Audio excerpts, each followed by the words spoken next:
Well, hello, everybody, and welcome. So happy to have you here with me today. Happy Thursday. And here we are again, right? Another Thursday. So, guys, I am really super excited to be with you here today. I have a very special guest, and that is my very own CPA. Okay, guys, so you are going to absolutely love this conversation. Deepa adds so much value. It is kind of mind blowing. All right. So I'm going to just tell you right away take note. You're going to get so much value. And a big warm welcome to everyone that's joining us for the first time. My name is Leslie Vitale, and I'm a business strategist and mentor, specifically for health practitioners in private practice.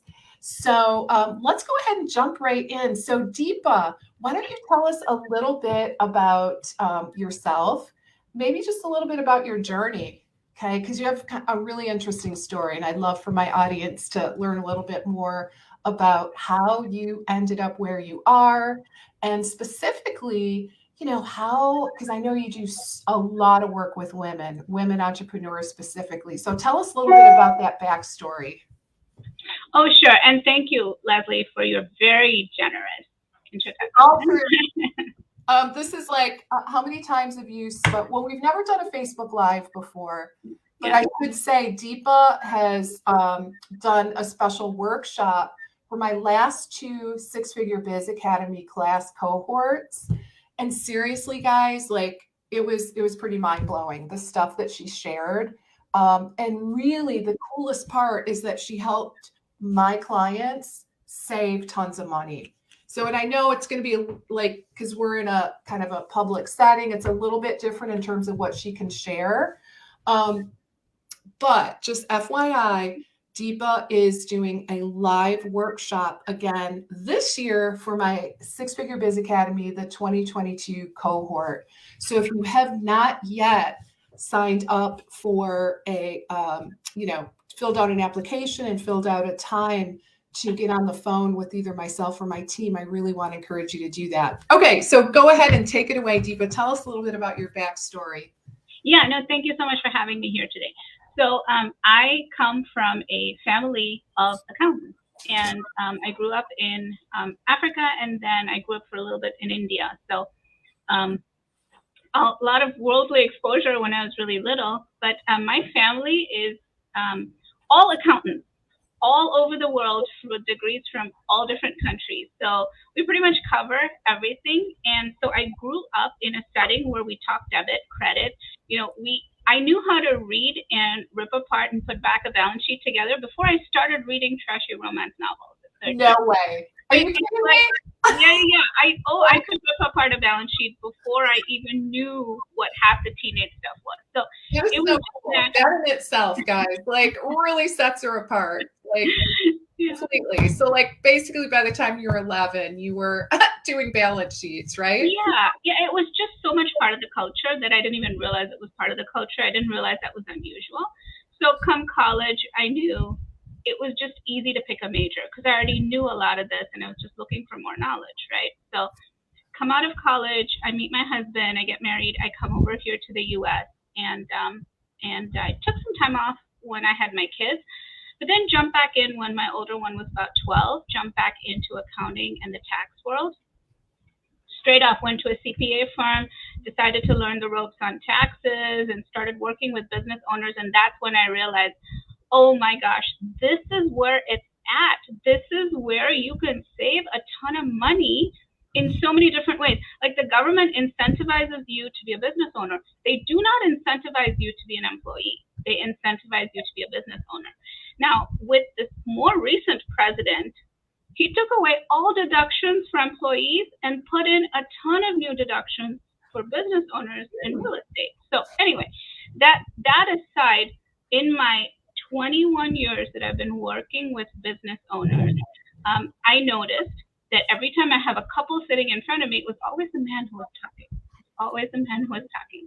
So, and the women were like very strangely silent when it came to taxes and money. And I wasn't having any of that, right? I'm pro women. I wasn't having any of that. So I decided to probe deeper and start finding out, asking questions on why women won't engage with me, or why they won't even come to my office, or they won't meet with me, or don't want to talk about taxes. And so that's really where my journey started.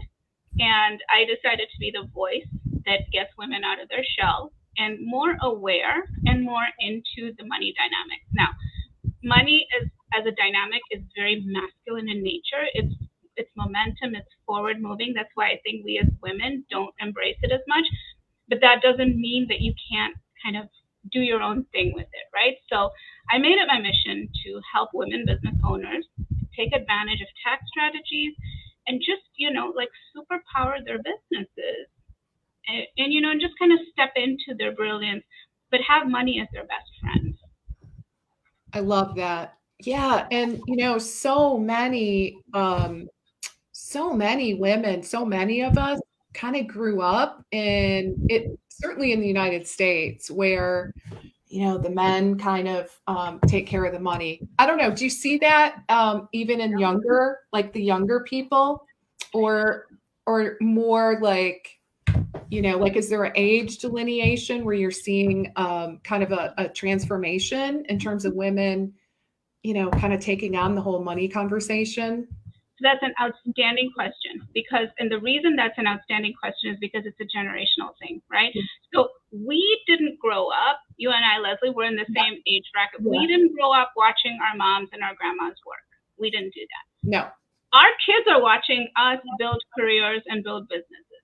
So the way they perceive, so my little nieces and nephews, not so little, they're all in their 20s now, but when I watch them, there's no difference. The way they talk about their careers or the way they talk about their paychecks, there's no difference because they saw us do it. They saw us set the precedence, right? So that is so important. And invariably, because think about it, we're either first generation in the workforce, maximum second generation. I don't know anyone whose grandmother worked. I don't. So given that, money is new to us. Money handling, money earning, money management, money saving, investing, all of these things are so new to us. It's not built in our DNA. But think about men. They've been breadwinners for millennia. It's built into them. So they don't think twice about it. They don't think twice about talking about it, about handling it, about running with it. They don't think, but we have to because it's brand new to us, right? Right. Absolutely. So huge. So it sounds like, the younger generation, in part because they've seen, their parents, their moms, maybe grandmas at that generation, right? Yeah. Starting to become more active in the workforce, maybe even running their own business or practice. Right. So thankfully, that trend is shifting for younger women. Thank goodness, right? It is. Like for us, college was normal. Like for my mom's generation, going to college was not a thing, right? They had to fight to go.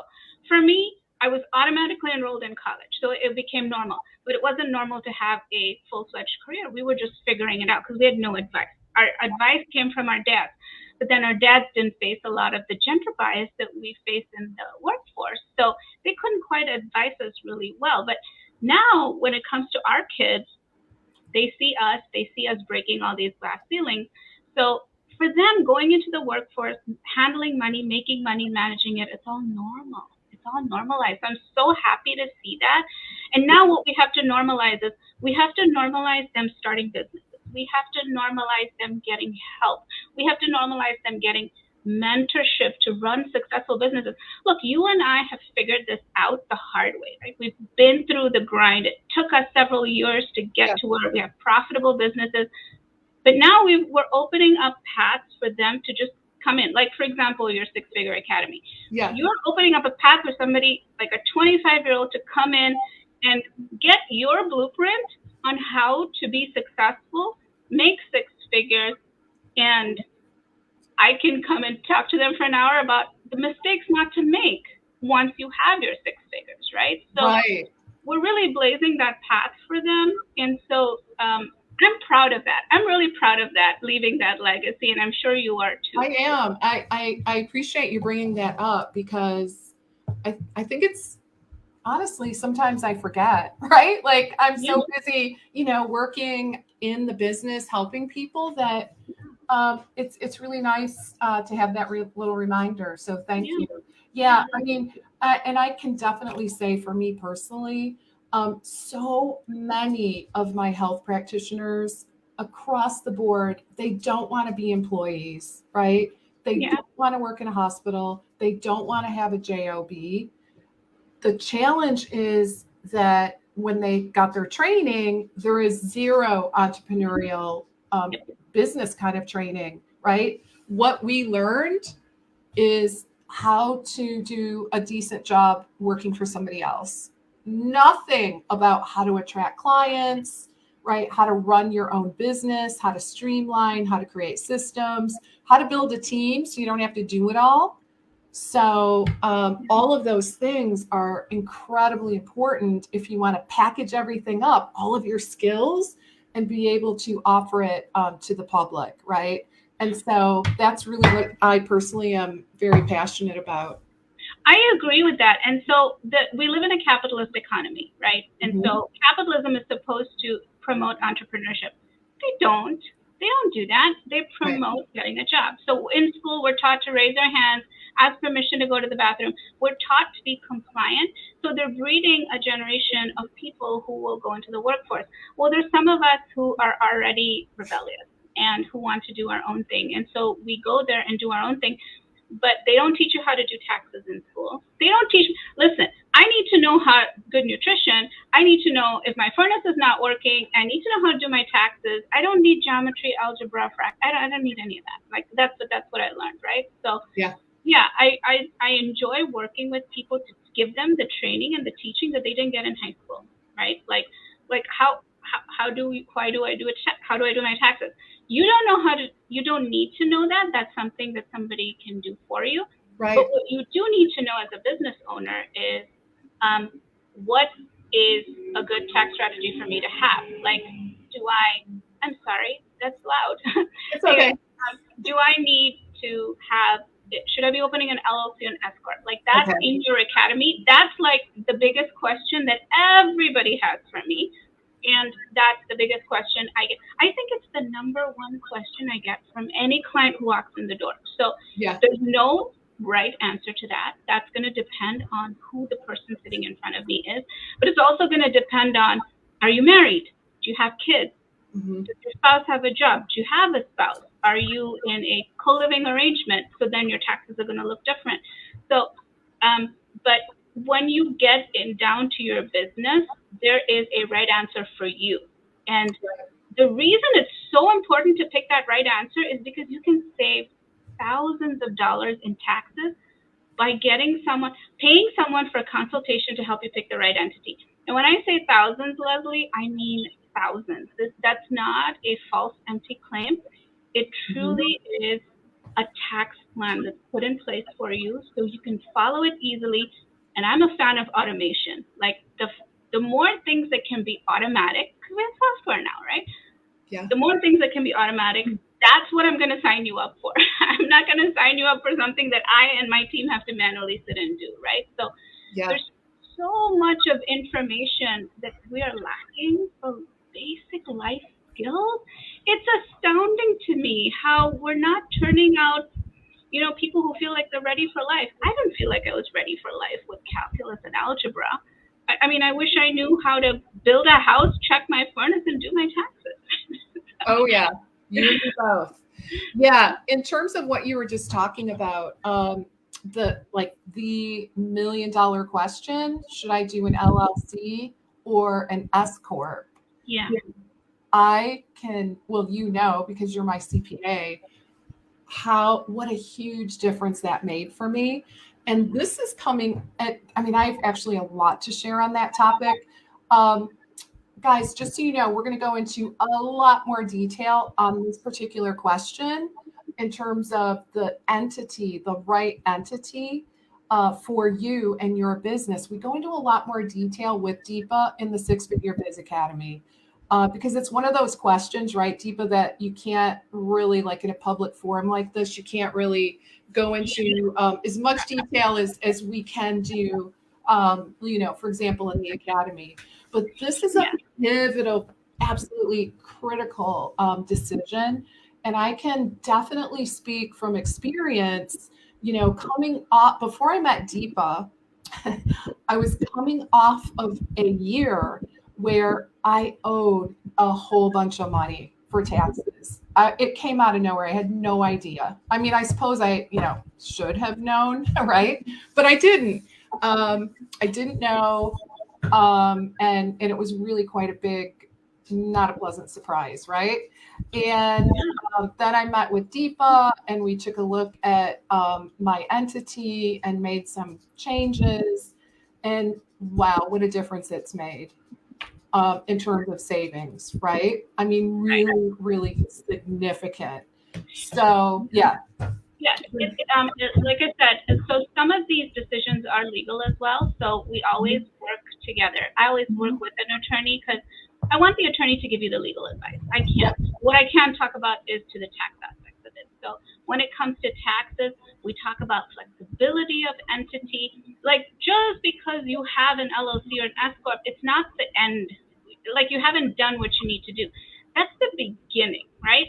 Okay. So even the decision on LLC or S corp, that's something you have to discuss with your attorney and your accountant, and then come to a combined decision. And then once you have that in place, the attorney kind of steps out of the picture because their job is done. Now you and I are going to talk about your taxes because that's an every year thing. Sometimes that's an every month thing. And so what we want to do is we want to figure out which is the right tax situation for you. And then what are your goals? Like, do you want to retire in 2 years? Are you going to work for the next 40? Like, if you got that kind of thought through, then we can do what you want. For example, I'll just give you some examples.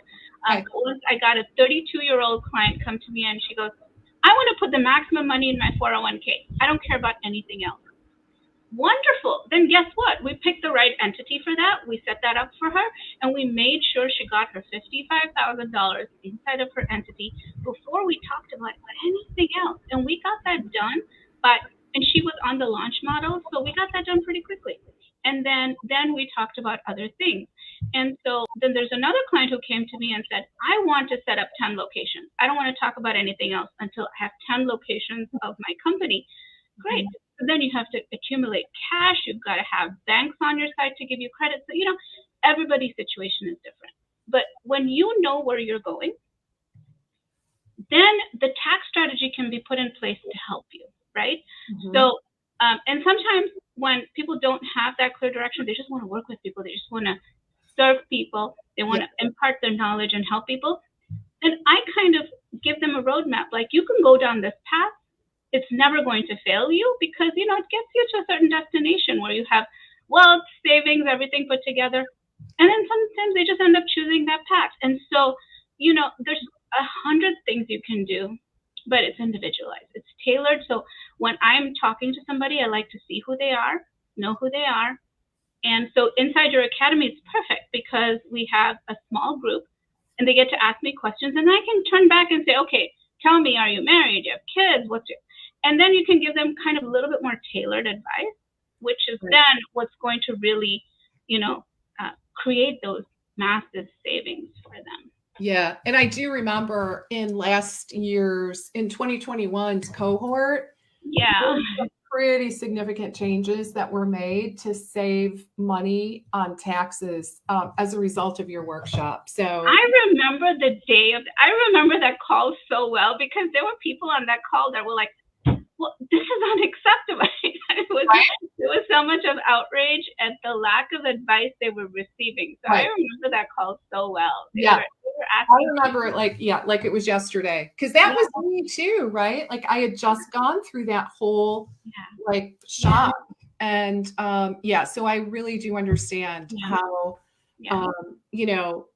and I do recall you saying that, like it's a bell-shaped curve pretty much. Not all accountants, not all CPAs are comfortable in recommending alternative entities, right? It's just not really in their wheelhouse. So, and that really was my situation. My CPA back then I mean, we've been using the same person. He's, great guy, right? Yeah. But clearly was not comfortable in recommending kind of a more innovative approach to help me meet my goals. So, yeah, so it's That's different. true. That's true. And these are a lot of my colleagues. So I know I attend seminars with them. So I know, like, just the personal income tax code can fill up a room. If you printed it out, it could fill up this room because it's such a big thing. So a lot of people don't want to step outside that. But if you have an LLC and S corp, you're now deep in the world of corporate taxes and corporate accounting. So because it takes two skills, right? Like you can be just a tax preparer and just do individual taxes. You don't need a second skill set. But if you're doing business taxes, you need to do taxes and you need to know how to do accounting. So you need two skill sets. And so a lot of people won't give you those LLC S corp type of strategies because they don't have a specific skill set. And so, like I said, my balance sheet reading, my early on balance sheet reading, it really helped me because I love that part of it. I love looking at financial statements and telling you what your business is saying to me. Because I don't run your business. I don't know what's going on. But I do, I can look at your accounting statements and go, the business is telling me this. Are you feeling that? Like, are you feeling a cash shortage right now? Or did you have a really good year, but you found out that all your money went away in contract labor? Like, I can tell you all of that, and you can nod your agreement because it says so here, even though it may not have crystallized in your thought process. Your thought process may have been, well, where's all my money this year? But then your financial statements will tell me exactly where it went and why you're feeling that pinch. So then you can go and make some changes. And, so in that sense, it's efficient for running your business as well. And a lot of accountants don't have that training. A lot of tax preparers don't have that training. So you do have to go. The word CPA it includes a lot of people. But if you go to a CPA generally, they will be able to give you the LLC strategies in addition to the personal income tax strategies. And that's where you're going to succeed. Okay, that's fascinating. So the numbers definitely don't lie. They don't. Oh, I'm telling you, when I do tax returns and my balance sheet doesn't tie, I know that there's something that I haven't looked at, and fair enough. I go into the ledger, I look, there's something in last May that didn't make sense to me, I didn't address, and that's my balance sheet doesn't tie. It doesn't lie. Like when I'm done with that tax return, everything balances, it's good to go. Like it's correct. It's also why S corps don't get audited that much because there's so many checks and balances. Yeah. But I love it because once I'm done with the return, I know pretty much it's straightforward. The only thing we have to worry about is did you deduct too much from meals and entertainment or, and I'm going to point that out to you and be like, yeah, well, for this revenue, you probably shouldn't be having this. So I'll point that out to you as we go along. So let's go back to all these years, you working with, especially with women, right? What do you think are some ways to handle money better? Do you have any recommendations? I do. So thanks for asking that. Because what I realized when I worked this came to me one day when I was driving. Okay, so all my insights come to me when I'm driving. One day I'm driving along. Like a lot of people have their insights in the shower. For me, it's driving. So I'm driving somewhere, and it was a long drive, and I realized that we have no role models for money, right? Mm-hmm. And if you we're constantly coming up against things like Bridgerton and stuff. The Victorian era, like Downton Abbey. We see what life was like back then. Women who were respected were supposed to be at leisure. Think about it, Leslie. Mm-hmm. Women were supposed to be at leisure, okay? And if you worked, you were in the outskirts of society. You were the housekeeper, or you were the maid, or worse, you were probably someone's mistress. That's the only way you earned money. So money was bad. It had no status, and it was almost considered a dirty thing for women to have because being at leisure was what made you respectable, right? So we have generations of this in our DNA. So we have to fight big barriers just to get to handling money as a normal, acceptable thing, right? So that's one. We're fighting a lot of inner wars in order to earn money. By the time we're done fighting that war and we come actually into money management, we're tired. We are so tired. We don't want to be bothered with it because just earning the money by itself is a big deal. We've worked very hard to do it. So now come spending it, saving it, investing it, we kind of let it go. We kind of drop the ball there. And that's where we need the men in our life, literally. And that's what happened. We needed the men in our life to come and help us manage it. What I'm telling women now is that we've gotten past a big barrier. We've entered the workforce in large quantities. We are good at spending. We can be so good at spending. We can be so good at saving. We can be so good at investing. Let's start trying to think of those as normal, natural things to do, like eating and breathing. And let's try to make those natural. Because most of the people I work with did not have good money conversations at home. Like think about when you grew up, for example. Did you get told money doesn't grow on trees? You know, all those cliches. Like that's what we grew up with. Well, we've overcome a lot of that. We are earning money. Now let's make talking about it normal. Let's make getting advice about it something that you don't have to be ashamed about. Because I feel like we feel a lot of shame tied around money, and we have to overcome that. If we do overcome that and normalize talking about it, there's so much of freedom around that, and there's so much of liberation for women around that. Yeah, you know, I can say in my own upbringing, now I was lucky because I have a dad who's an entrepreneur, so you know, so I grew up in that kind of environment. However, talking about money was really stressful. It was like, I remember, it was like, oh, when he said, you know, come on downstairs, we need to talk. It was like, oh my God, horrible. Like it just, and it always was so stressful. So you have that stress tied around money. I do. But look at you. You overcame that. You have a really successful business right now. So once you're done with that, you're tired. You're like, I don't know if I want to bother about the rest of the stuff. No, you can't. You can be really good at it. Like, Oh yeah. It's totally, you can absolutely move beyond it. I think awareness is really the first step, right? You gotta just kind of like embrace, you know, how you were raised, and really begin to recognize in many ways how that kind of held you back a little bit, right? So totally. Which is why I encourage, like, you need more of you and me out there, because I encourage women to come and talk to me, because I get it. Listen, I went through all the same things you went through, right? I had blocks around money. I overcame them. And getting my business off the ground was tough, but I overcame it. Like you have to, like if you try talking to a man about money, they have such a different way of going about it. They are so comfortable with it. They're so logical about it. They're so objective. They can make decisions with so much objectivity, but we're emotional beings. We're emotional creatures. So for me, making a buying decision is all about emotion. Where my husband thinks about interest rates. So I think we should refinance our mortgage because the interest rate dropped 0.5%.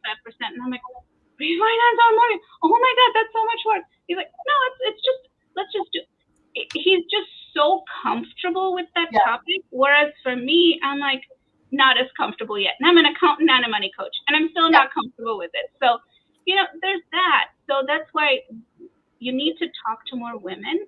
Yeah. And we women need to make these conversations more mainstream.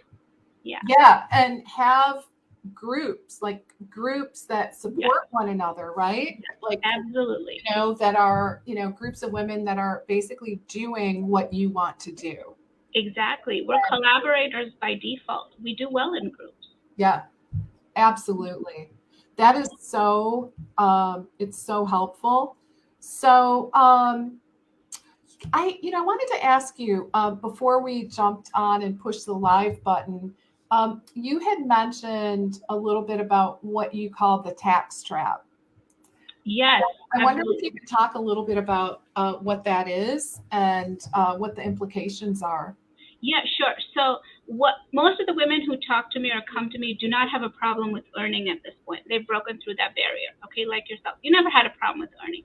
But what happens is, when we're on the launch model, for example, and we have these big launches, $100,000, $200,000, $300,000 launches, and we suddenly get there with not making too much money in the past, we don't know what to do exactly. Like there's no step by step on what to do with that money once you have it. So the last thing people think about is taxes. So what happens is the following year, when it comes time to file your taxes, you're suddenly hit with a 5-digit tax bill, 10,000, 20,000. I've seen 60 and 70,000 a lot. Mm-hmm. And so that you don't find out when the year you earn that money, you find out the following year when you're filing your taxes. So what happens is you don't have that 60,000 on hand. Chances are you've used it to buy a house, pay off some other debt. You've used it already. So what happens is you take money out of this year to pay last year's tax bill. Well, guess what? You haven't paid this year's tax bill yet. And that moves on to next year. And now you've got yourself into this loop that I call the tax trap. Like it just keeps trapping you year after year, and you can't get ahead because you're always paying taxes. And I've seen some people who had like pretty big numbers just close their businesses because they hadn't planned for the taxes. So my point is, for people like in your academy who become very successful very fast, start setting aside money for taxes. Pick a percentage, 20, 30, pick a percentage and start putting that aside so you don't get caught in the tax trap and you can actually build financial freedom. So important to plan ahead.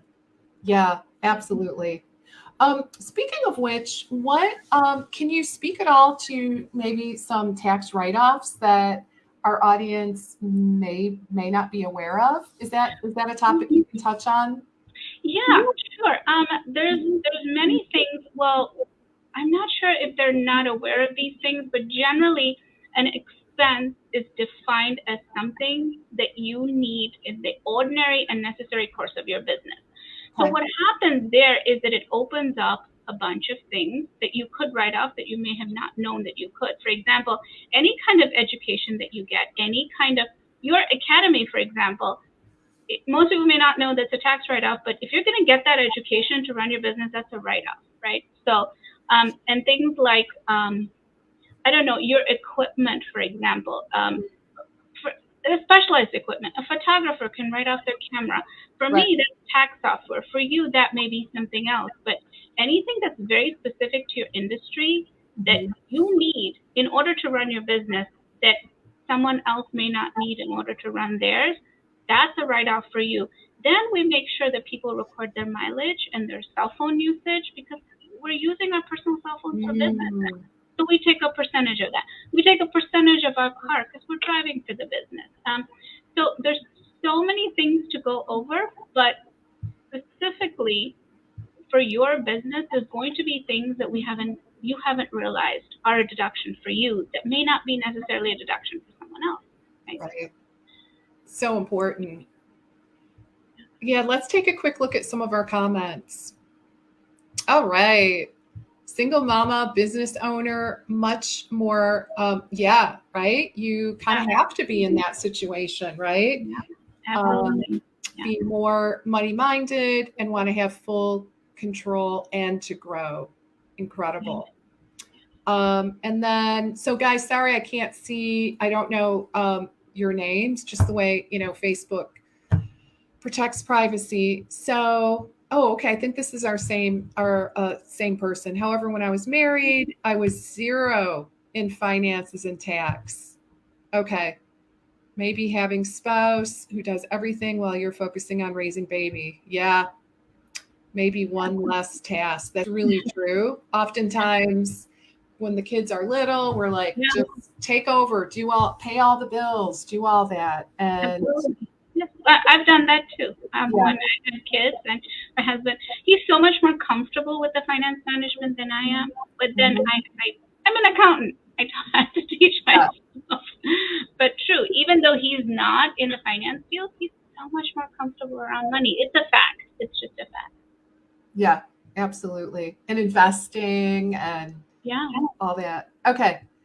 Okay, so this must be someone, I don't know who this is exactly, but I'm guessing it was someone that maybe was in our Six Figure Biz Academy last year and recognizes Deepa. So awesome. Good to see you guys again.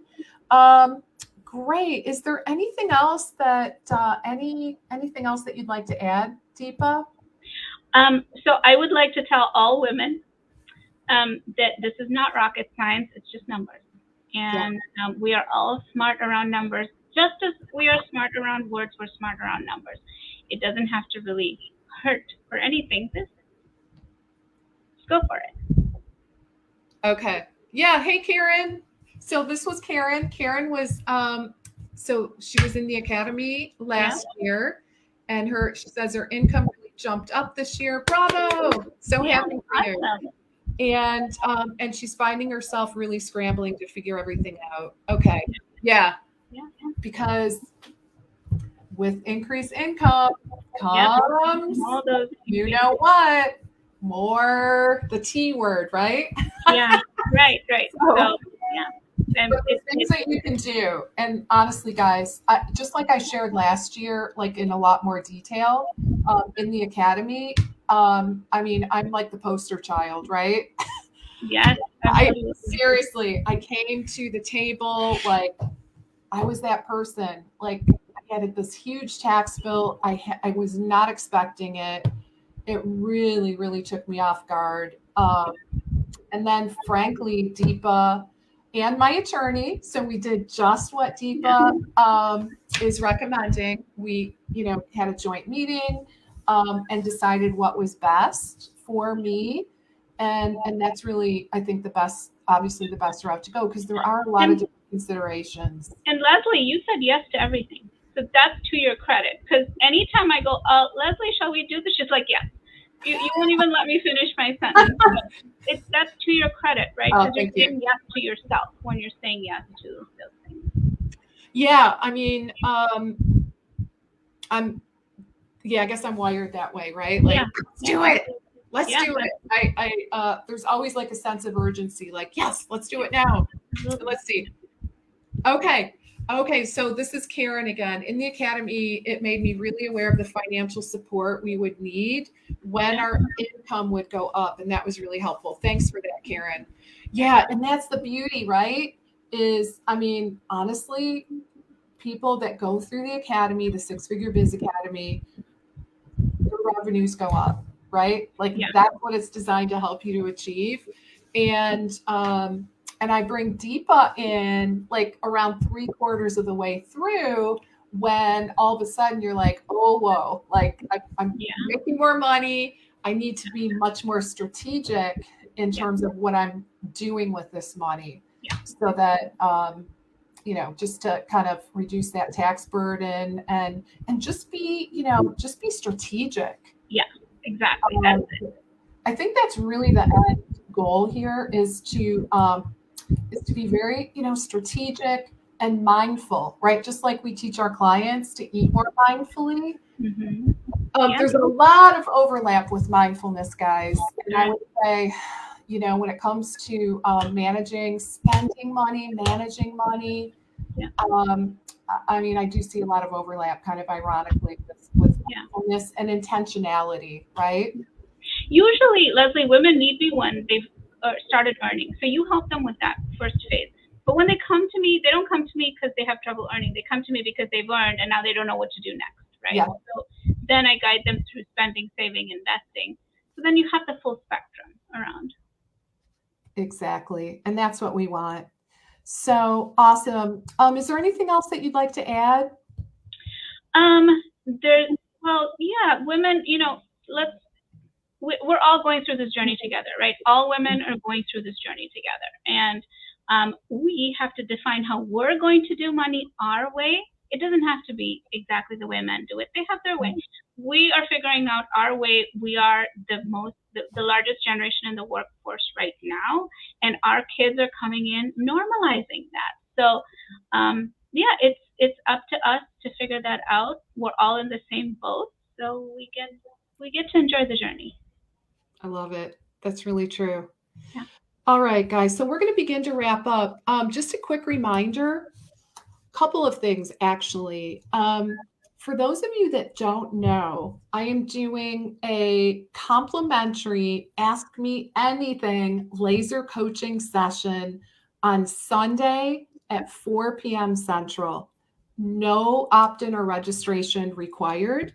So mark your calendars. Honestly, it's a great opportunity to get your questions answered. And I am going to share the link. I did create a link here. There we go.